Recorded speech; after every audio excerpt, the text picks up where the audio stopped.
ஓம்காரம் பகுதிக்கு மீண்டும் உங்களை வரவேற்கிறோம்.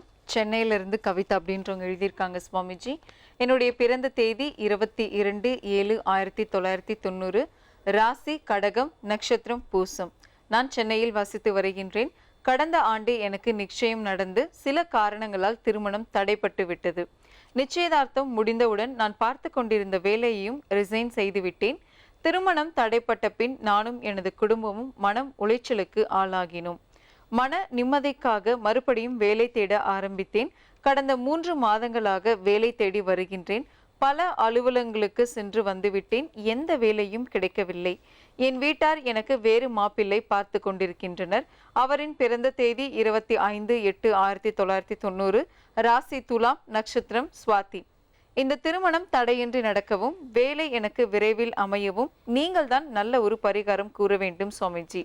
சுவாமிஜி, இவங்களுடைய திருமணம் தடையில்லாமல் நடக்கிறதுக்கு என்ன பரிகாரம் செய்யலாம்னு சொல்லுங்க. சப்த ரிஷி வாக்கியப்படி உங்களுக்கு என்ன பரிகாரம் வந்திருக்குன்னு பார்க்கலாம்.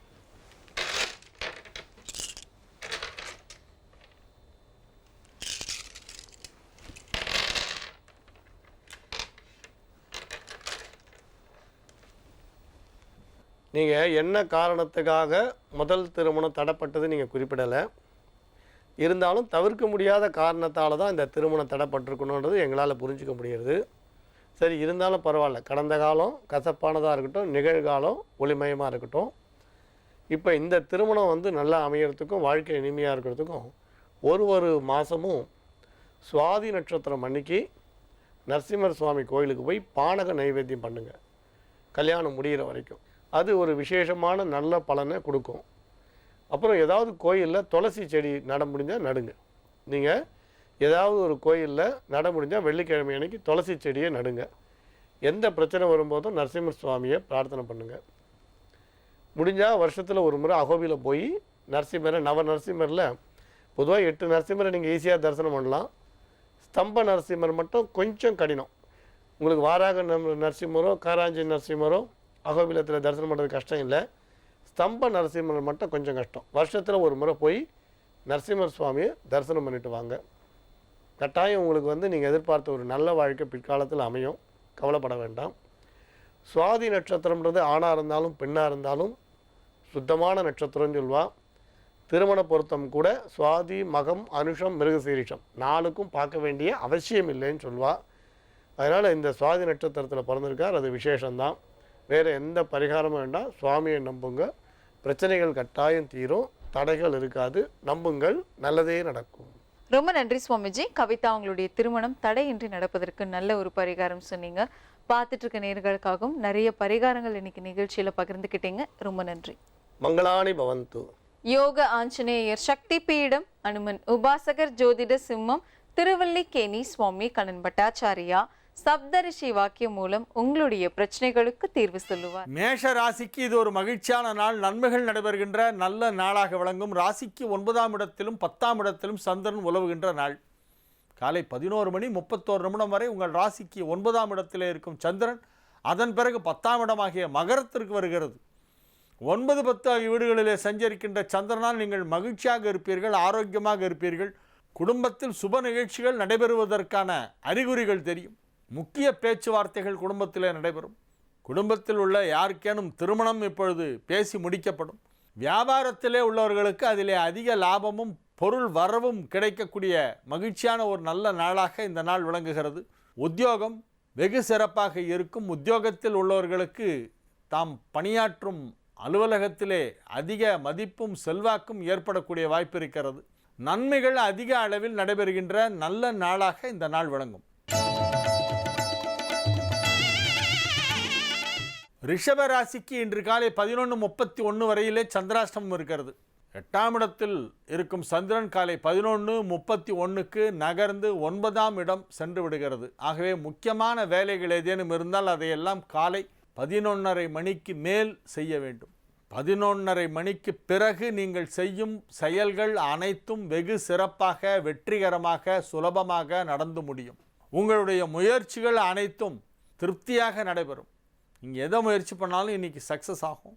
ஆனால் 11:30க்கு பிறகுதான் முக்கிய வேலைகளை செய்ய வேண்டும். அது வரையிலே உங்களது அன்றாட கடமைகளை மட்டும் செய்து வாருங்கள். இது ஒரு நல்ல நாள். 9ஆம் இடத்திற்கு சந்திரன் வந்த பிறகு அது மிக அற்புதமான ஒரு நன்மையை செய்யும் என்பதிலே எந்தவித சந்தேகமும் இல்லை. ராசி அதிபதி சுக்கிரன் ராசிக்கு 11ஆம் இடத்திலே உச்சம் பெற்று இருக்கின்ற காரணத்தினாலும், சூரியன் புதன் 10ஆம் இடத்திலே ஒன்றாக இணைந்திருப்பதாலும், 8 குரு 6ஆம் இடத்திலே இருப்பதாலும் நன்மைகள் அதிக அளவிலே நடைபெறும். மகிழ்ச்சியான நல்ல நிகழ்ச்சிகள் எல்லாம் நடைபெறக்கூடிய ஒரு நாளாக இந்த நாள் விளங்குகிறது. உற்சாகமாக இருப்பீர்கள், ஆரோக்கியமாக இருப்பீர்கள். காலை 11:31க்கு பிறகு மிதுன ராசிக்கு இன்றைய காலை பகுதி நன்றாக இருக்கிறது. காலையிலிருந்து 11:30 மணி வரைக்கும் உங்களுக்கு ரொம்ப நல்லா இருக்குது. அதுக்கு பிறகு சந்திராஷ்டமம் ஆரம்பம்.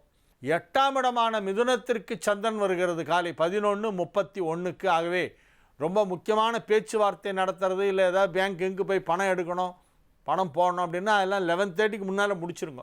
அதுக்கப்புறமா சந்திராஷ்டமம் வந்துருத்தனா ஒரு தடுமாற்றம் ஏற்படும் மனதிலே.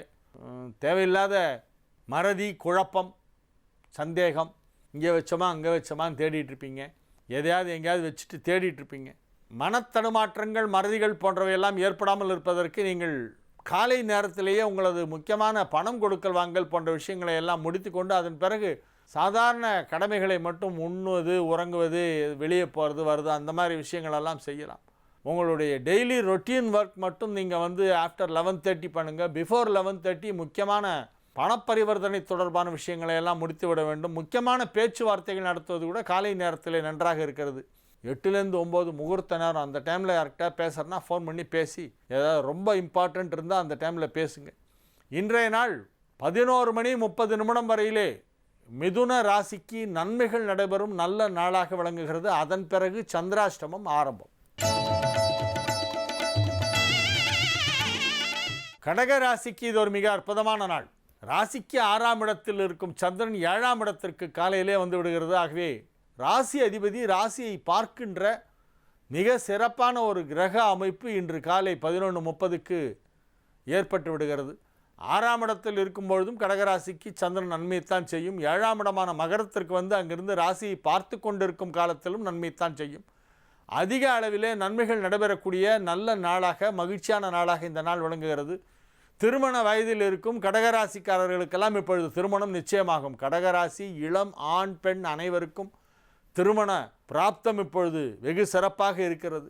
ஏதேனும் ஒரு விஷயத்திற்காக எங்கேயோ போவீங்க, அங்கே போகிற இடத்துல உங்களுக்கு ஒரு பொருத்தமான வரன் ஒன்று இருக்கும். அதை பற்றி பேசுவார்கள் பெரியவர்கள், அது உடனே முடிந்துவிடும். கம்புக்கு களை எடுத்த மாதிரி ஆச்சு, தம்பிக்கு பொண்ணு பார்த்த மாதிரி ஆச்சும்பாங்களே கிராமத்தில் ஒரு பழமொழி. அந்த மாதிரி நீங்கள் ஏதோ வேலையாக போய் அங்கே கடைசியில் பார்த்தா கல்யாணம் முடிஞ்சிடும். நன்மைகள் வெகு சிறப்பாக நடைபெறுகின்ற ஒரு நல்ல நாள் இன்றைய தினம். மாணவ மாணவியரின் கல்வி முன்னேற்றம் வெகு சிறப்பாக இருக்கும். சுய தொழில் செய்து கொண்டிருப்பவர்களுக்கு அதிலே வருமானம் மிகவும் அதிகமாக கிடைக்கும். குறிப்பாக மருத்துவத்துறையிலே உள்ளவர்கள் மகா சாதனை படைப்பார்கள். செல்வச் செழிப்பு மிகுதியாக ஏற்படுகின்ற அற்புதமான ஒரு நேரம். லாபஸ்தானாதிபதியான சுக்கிரன் இப்பொழுது 9ஆம் இடத்திலே உச்சம் பெற்று ராசிக்கு யோகாதிபதியான செவ்வாயோடு இணைந்திருப்பதால் 10, 11 ஆகியவர்கள் ஒன்றாக இணைந்திருக்கின்ற காரணத்தினால் தொழிலிலே மிகப்பெரிய வளர்ச்சி ஏற்பட்டு மிகப்பெரிய ஒரு தனலாபம் கிடைக்கக்கூடிய ஒரு அற்புதமான ஒரு நாளாக இந்த நாள் விளங்குகிறது. செல்வச் செழிப்பு மிகுதியாக கிடைக்கக்கூடிய ஒரு நல்ல நாள், மகிழ்ச்சியான நாள். சிம்ம ராசிக்கு இது ஒரு அற்புதமான நன்மைகள் நடைபெறும் நல்ல நாளாக விளங்குகிறது. ராசிக்கு 5ஆம் இடத்திலே காலை 11:31 வரை இருக்கும் சந்திரன் பிறகு 6ஆம் இடமாகிய மகரத்திற்கு மிக மிக அற்புதமான நன்மைகளை உங்களுக்கு செய்யும். 12 குடைவன் 6ஆம் இடம் சென்றால் யோகம். ஒரு மறைவு ஸ்தானாதிபதி இன்னொரு மறைவு ஸ்தானத்திற்கு சென்றால் அது நன்மையை தரும். ஆகவே உங்களுக்கு மிக மிக அற்புதமான நன்மைகளை சந்திரனின் சஞ்சாரம் இன்றைய தினம் வழங்கப் போகிறது. உங்கள் தொழில் ஸ்தானாதிபதியான சுக்கிரன் இப்பொழுது உச்சம் பெற்று இருப்பதாலும், பதவி ஸ்தானாதிபதியும் தொழில் ஸ்தானாதிபதியும் இடப்பரிவர்த்தனை பெற்றிருக்கின்ற காரணத்தினாலும் தொழிலிலே மிக அற்புதமான ஒரு முன்னேற்றத்தை நீங்கள் பார்க்க போகிறீர்கள். இதுவரை கண்டிராத அளவிற்கு மிகப்பெரிய வளர்ச்சி உங்கள் தொழிலிலே இப்பொழுது ஏற்படும். அது உத்தியோகமானாலும் சரி, சுய தொழிலாக இருந்தாலும் சரி, அல்லது வியாபாரமாக இருந்தாலும் அனைத்து விதமான தொழில்களில் உள்ளவர்களுக்கும் தொழில் ரீதியாக ஒரு நல்ல வளர்ச்சி, நல்ல முன்னேற்றம், ஸ்திரத்தன்மை, வருமானம் அதிகமாக கிடைத்தல் போன்றவையெல்லாம் இப்பொழுது நிகழக்கூடிய மிக மிக அற்புதமான நேரம். இன்றைய நாள் உங்களுக்கு ஒரு நல்ல நாள்.